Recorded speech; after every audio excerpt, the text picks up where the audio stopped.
अस्सलाम वालेकुम ऑडियंस। आज मैं आपके पास माइक्रोसॉफ्ट वर्ड के लर्निंग की वीडियो नंबर 5 के साथ हाजिर हूँ।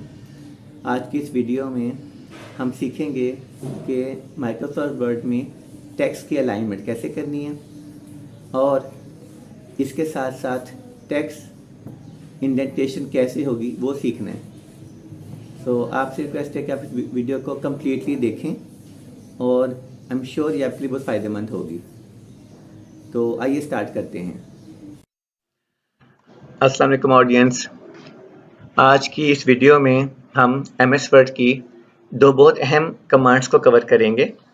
पहली कमांड है टेक्स्ट अलाइनमेंट और दूसरी कमांड है टेक्स्ट इंडेंटेशन।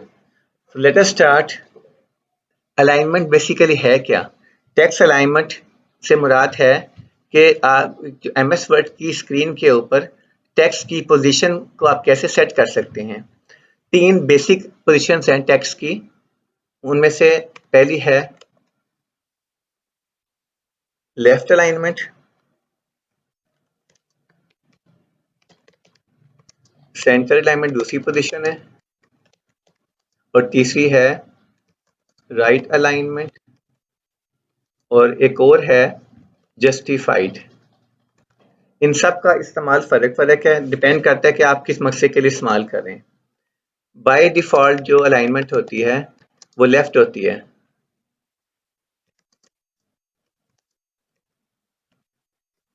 जैसे अगर आप देखें इस वक्त मैं जो टाइप कर रहा हूँ लेफ्ट अलाइनमेंट है, इसका सबूत क्या लेफ्ट अलाइनमेंट का? अगर आप देखें जहाँ मेरा माउस आ रहा है ये इसके ऊपर अलाइन लेफ्ट लिखा है, कंट्रोल एल के साथ, ये शॉर्टकट की है। ये बाय डिफ़ॉल्ट है। जितने भी मैटर आप टाइप करेंगे वर्ड उसको लेफ्ट की तरफ लिखता जाएगा। इसके साथ अगर आप देखें तो सेंटर अलाइनमेंट लिखी है और उसके साथ है राइट अलाइनमेंट और अगली जस्टिफाइड है। अब हम इसको यूज़ कैसे करेंगे? अब हमने देखा कि मैंने अभी लेफ्ट अलाइनमेंट ऑलरेडी है। हम सेंटर अलाइनमेंट का भी यूज़ करते हैं। सेंटर अलाइनमेंट यूज़ करते हैं जब हमने कोई हेडिंग देनी होती है।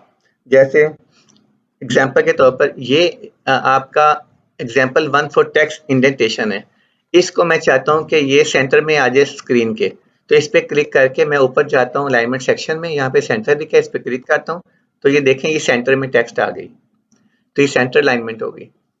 अगर मैं चाहता हूँ कि इसी को अगर राइट पे शो करूँ ज़रा चेंज करने के लिए, जब मैं राइट पे क्लिक करता हूँ राइट अलाइनमेंट पे तो देखें ये राइट पे टेक्स्ट चली गई।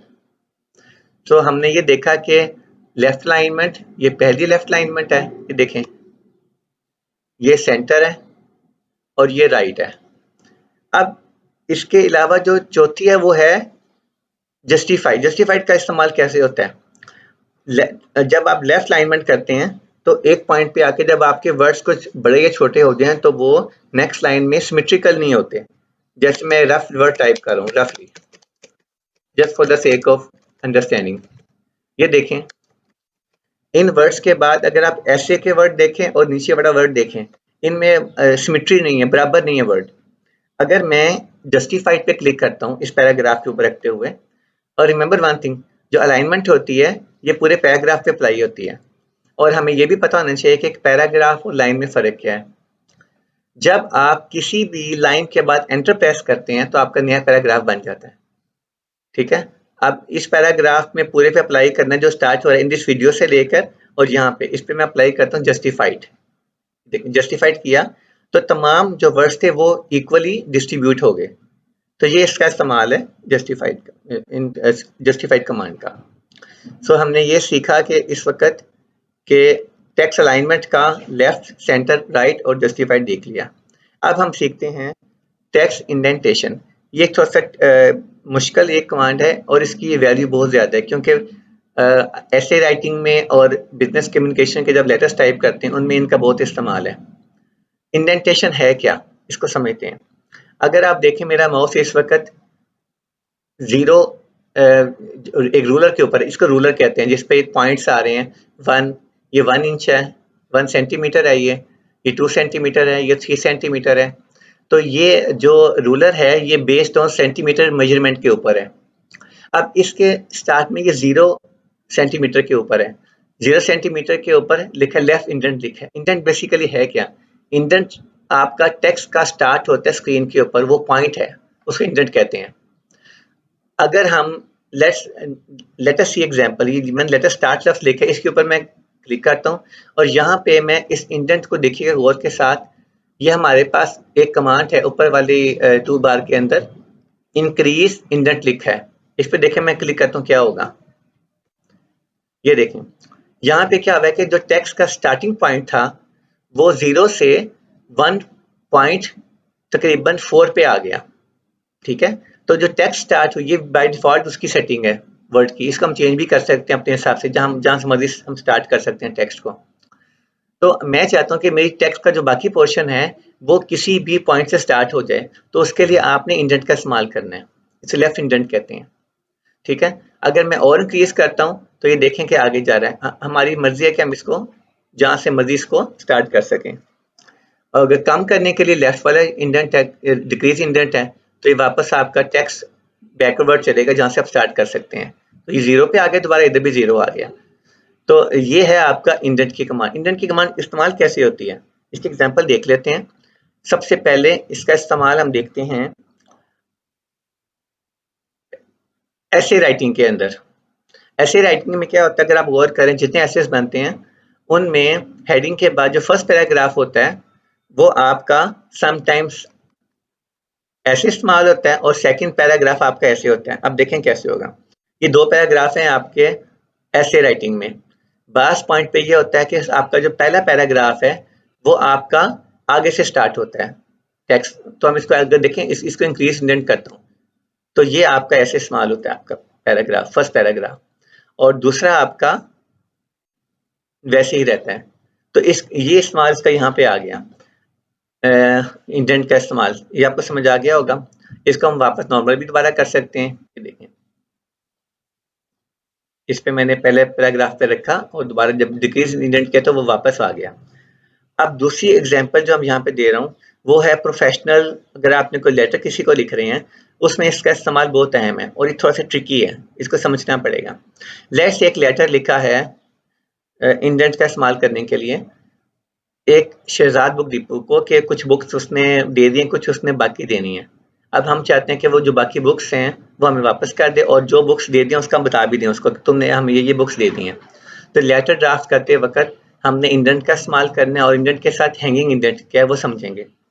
लेट्स से लेटर के अंदर ना आप यहाँ तक आए, इस पॉइंट पे आके आपके पास ये वाली बुक्स हैं जो स्टेटस है कि इंग्लिश, मैथमेटिक्स, साइंस रिसीव हो चुकी हैं और इस्लामियत, उर्दू पेंडिंग है। अब मैं डिलीट की दबा के इसको ऊपर किया पहले मैटर को, यहाँ पे लाके मैंने इसको एंटर किया। एंटर करके नंबर 1 लिखा, नंबर 1 लिखा। नंबर 1 लिख के मैंने टैब की दबाई, टैब जो आपके पास ना कैप्स लॉक के ऊपर टैब की होती है, ये टैब की दबाई। तो देखें ऊपर ऑटोमेटिकली जो इंडेंट था वो हैंग हो गया। इंडेंट की हैंगिंग से मुराद क्या है, स्टार्टिंग जो जो मेन इंडेंट था उसकी शक्ल कुछ और थी। अगर आपको याद हो, उसकी शक्ल ये थी जो अब मैंने ऊपर की है। इसके 2 पार्ट हैं इंडेंट के। एक इसका ऊपर वाला है, कप सा बना हुआ है, फर्स्ट लाइन इंडेंट कहते हैं इसको, और नीचे इसके है लेफ्ट इंडेंट, बाकी पार्ट है इसका। तो जब इंडेंट हैंगिंग की डेफिनेशन ये है कि इसका जो सेकंड नीचे वाला पार्ट है, जब इसको आगे लेके जाएंगे तो वो उसका बाकी पॉइंट शो करेगा। आपको इसका लेट अस एग्जांपल, ये 1 जो आपका है ये इंडेंट का स्टार्ट है, लेफ्ट इंडेंट का।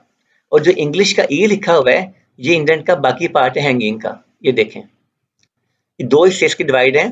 ये वाला उसका स्टार्टिंग टेक्स्ट के लिए यूज हो रहा है और ये उसका बाकी पोर्शन है, और हमने टैब की दबाई है। अगर हम देखें इस इंग्लिश, मैथमेटिक्स, साइंस रिसीव हो गई, अगर हम इस पे लाके इसी को दोबारा नीचे एंटर करते हैं तो ये आप देखें कि आपका सेकंड पॉइंट बन गया। पहले पॉइंट में हमने ये बताना चाहा कि आपने ये बुक्स हमें दे दी हैं, और दूसरे पॉइंट में हमने बताया ये बुक्स अभी आपकी पेंडिंग है। और इसमें उसने काउंटिंग भी ऑटोमेटिक की है। मैंने तो नंबर 1 लिखा था पॉइंट, और नंबर 2 को उसने खुद सीरीज वर्ड ने एक्सेप्ट कर लिया। अब हम ना इसका देखते हैं कि इसका रैशनल जो है, इसकी बेसिकली कमांड, असल कमांड कहाँ पे पड़ रही है और ये कैसे हो रहा है। अगर आप सिलेक्ट करें दोनों पॉइंट्स को, और इसके बाद अगर आप जब इस पे आते हैं लाइन एंड पैराग्राफ स्पेसिंग के ऊपर, इसमें लाइन स्पेसिंग ऑप्शन लिखी है। इसमें अगर आप देखें तो इसमें दो सेक्शन बड़े अहम हैं। एक लिखा हुआ है इंडेंटेशन, एक है स्पेशल। इंडेंटेशन ये बता रहा है कि आपकी टेक्स्ट स्टार्ट कहाँ से होगी। लेट्स से कि जो मेरा नंबर 1 पॉइंट है 1, इसको मैं स्टार्ट कर रहा हूँ 0.5 इंचेस से। ये देखें, ये 0.5 इंचेस से स्टार्ट किया कि एग्जैक्टली ये मेरा यहाँ से स्टार्ट हो जहाँ पे मेरा माउस है इस वक्त। और हैंगिंग इंडेंट में मैं कह रहा हूँ कि एक उसमें और जो बाकी पोर्शन है इंग्लिश वाला सेक्शन, इसमें 1 इंच का गैप हो। ये देखें, ये 1 इंच का। अब ओके करते हैं तो वो देखें ज़रा ऊपर कि आपका जो ये वाला सेक्शन जिस पे माउस मेरा है ये टेक्स्ट का स्टार्ट है, और इस इंडेंट का जो बाकी पार्ट है जो कि हैंगिंग पार्ट है वो आपका इंग्लिश का इसमें स्टार्ट हो रहा है। इस तरह से हम इसको सेट कर सकते हैं। इसके अलावा एक और इसमें अहम चीज़ है पैराग्राफ की स्पेसिंग। पैराग्राफ स्पेसिंग क्या है? ये बुक्स लिखा है, बुक्स के बाद बाय डिफॉल्ट जब मैं एंटर करता हूँ तो एक आपस में गैप आ जाता है। ये देखें गैप आ जाता है, और ये भी गैप आ रहा है। ये बाय डिफॉल्ट स्पेसिंग है उसकी पैराग्राफ की जो माइक्रोसॉफ्ट वर्ड करता है। अगर हम इसको डिटेल में देखें यहाँ पे आके, तो आपके पास इसी कमांड में देखें तो यहाँ पे ये लिखा है स्पेसिंग में बिफोर और आफ्टर। अब बिफोर आफ्टर स्पेसिंग क्या मुराद है कि जो आपका पैराग्राफ अगर आपका स्टार्ट हुआ है और उसके बाद आप स्पेस देना चाह रहे हैं तो आप आफ्टर यूज कर सकते हैं। अगर पैराग्राफ आपका